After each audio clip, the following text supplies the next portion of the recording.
BodyBags, where horror lies.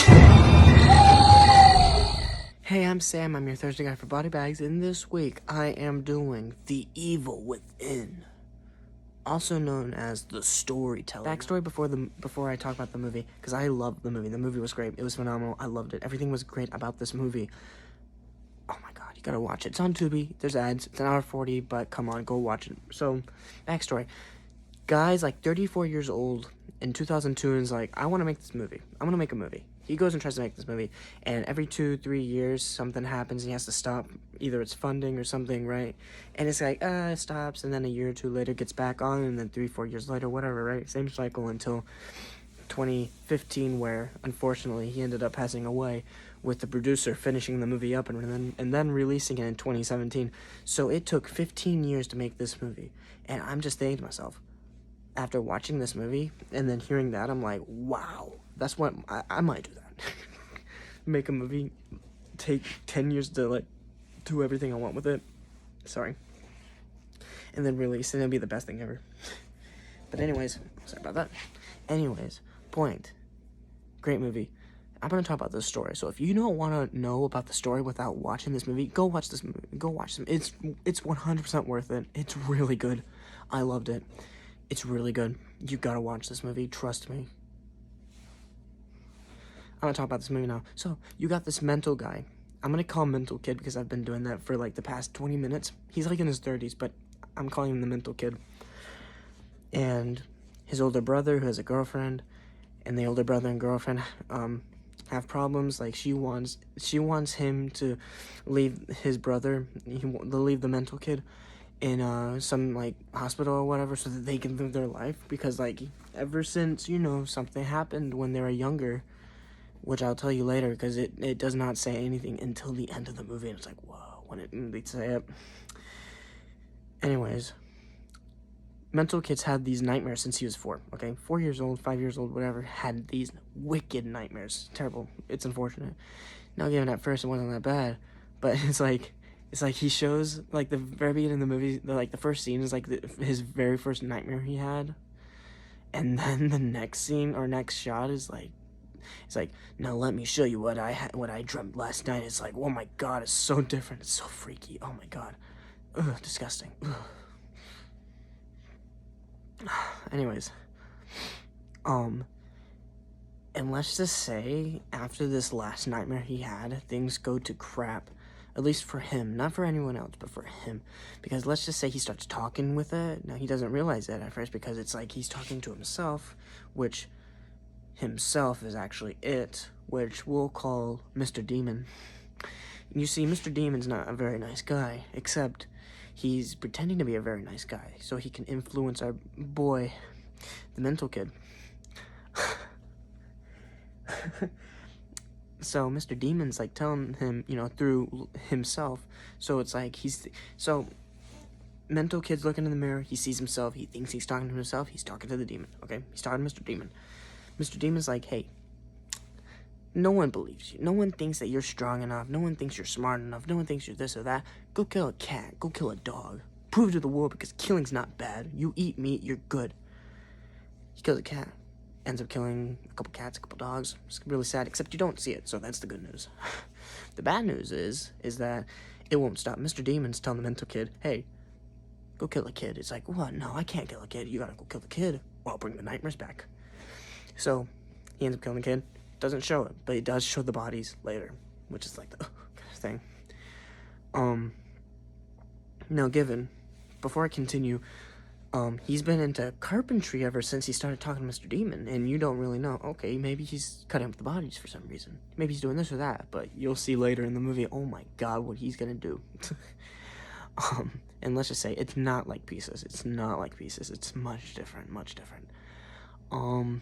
Anyways, Mr. Demon then's like, hey, you gotta go kill that girl that won't F you, because she's never gonna go with a retard. And so he goes to kill her, but let's just say he doesn't kill her, but a double doink does, if you know what I mean. Go watch the movie, you'll get it when it happens. Anyways,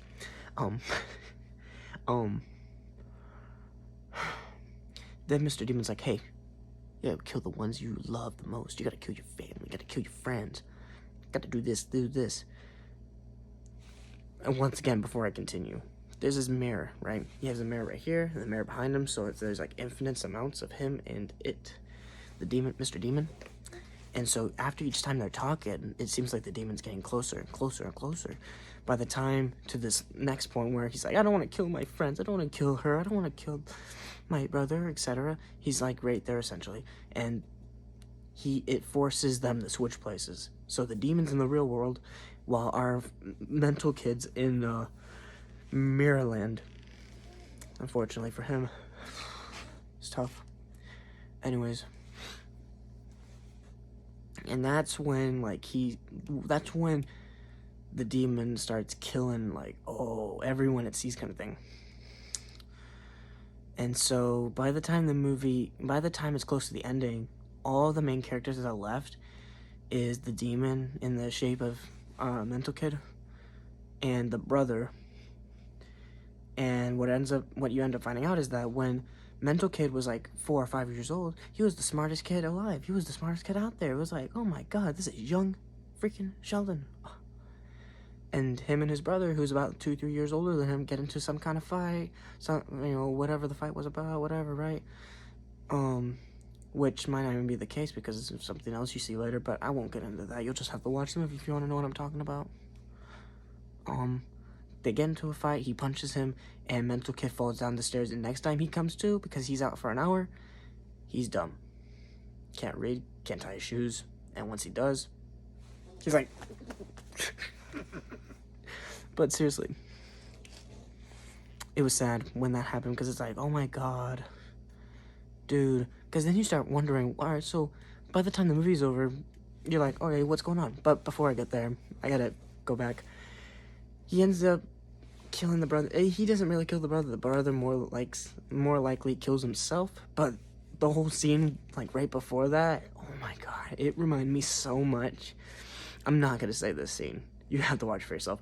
Let's just say it reminded me the most of 2 things: stop motion, Lovecraftian. That's all you need to know. It looked, whoa, dude. It looks freaky. It looks like the end of the world. It looked like what the Nun should have been. It looked like Mouth of Madness. Yes, that movie. It was great. Alright, so by the time the movie's over, everyone's dead except for Demon. Now, remember, the Demon and the kid are still switched. Demon ends up getting caught and is sent to a hospital. And so the next thing you see is that the demon's in the hospital while our friends in Mirrorland, our mental kid, still in Mirrorland, and he's trapped inside of he can't get out. He's stuck in his conscience. He's stuck wherever he is, kind of thing. And so then you wonder about, okay, this is very interesting. Like, was it really a demon? Was it a piece of his subconscious waking up? Was it the smart guy inside of his head that was waking up and was realizing what was going on? And so by the time the movie's over, is that him? Or is it the demon? Or, like, that's the great question that you have to ask yourself when you watch this movie, because you don't know. You just won't know. Unless you just thought about it, and then it's like a mystery kind of thing. You pick and choose. It's your call. I loved it. It was great. There was 2 things There's 2 actors in this movie that was like, oh, that's interesting. Not cameos. One was a cameo. I don't remember the guy's name, but I will have it down in the description, because he was known as like one of the tallest guys alive. I'll write his name down. I forgot. But the other guy, I also forgot his name. But I do remember him from... I do remember this guy. Hills Have Eyes, Pluto. He was in this movie. He was the demon. Oh my god. What a character. What an actor. So good. It brought a whole new style of creepiness. Not new style, but like a whole kind of like, wow, to creepiness. And I was just like, wow, dude, this is great. I love it so much. It's just great. I forget the guy's name. I'll write it down to the description. I forget. I'm sorry. But by the end of the day, everything that this movie had to go through to be made in the first place, and with everything that this movie ended up being, with the only problem being the lack of gore until the end of the movie, which really wasn't even there. It was just a couple of kind of things, but like there really wasn't any gore. This movie was so good, and the fact that it was now given, it felt like a 90s movie. It was first being made in 2002, and then it finally came out in 17. So I mean, call it what you will. It came out in 17. It might as well have came out in 15, kind of thing. I'm gonna go and say that I'm just gonna call it came out in 17, just because that's when it came out. Whatever. This has got to be one of the best movies in the past 10 years, horror movies, out there. It's just that good. You have to watch. And the fact that it was an independent made movie. It costed like, now given this guy, he's 34 when he first started making this movie, and his parents were super rich. He ended up going in the family business, which was oil. So he ends up being super rich. So by the time he's 34, he's like, I'm really bored nowadays. What do I want to do? Oh, I know, I'm gonna go make a movie. And so he puts like $4,000 or $5,000 into this movie or whatever. And 15 years later, he comes out with this magic piece. Now, it's not really him that brings out, but you get the point. It was great. I just love this movie. The fact that it wasn't like a Blumhouse movie, the fact that it wasn't Universal, the fact that it was just an independent movie gave me so much hope just because it was that good of a movie. And I'm just thinking, not that I'm trying to top it, but that I'm trying to just, I want to make my own. And the fact that I just see something good like that come out, now given a lot of money was put in that, input into that, and I can't just go and put that kind of money into it, but the fact that it was independent, that was that good, and it took that long to make, I'm just saying, I could just go and start making something right now. 5 years later, it's done, and it could be like a really good short film or whatever. Point was that this movie, I'm gonna rate this movie is an 8.5. I don't really care about gore in movies unless it's not silly, but like if it's like a Rob Zombie kind of gore movie, right? Not if it's trying to be super serious because it's like, oh, come on. Like if it's a slasher movie, like if it's a zombie movie, right? So this kind of movie, if there was gore in it, I probably would have taken this movie a lot less seriously, but they didn't. And so it just felt like a whoa kind of serious movie.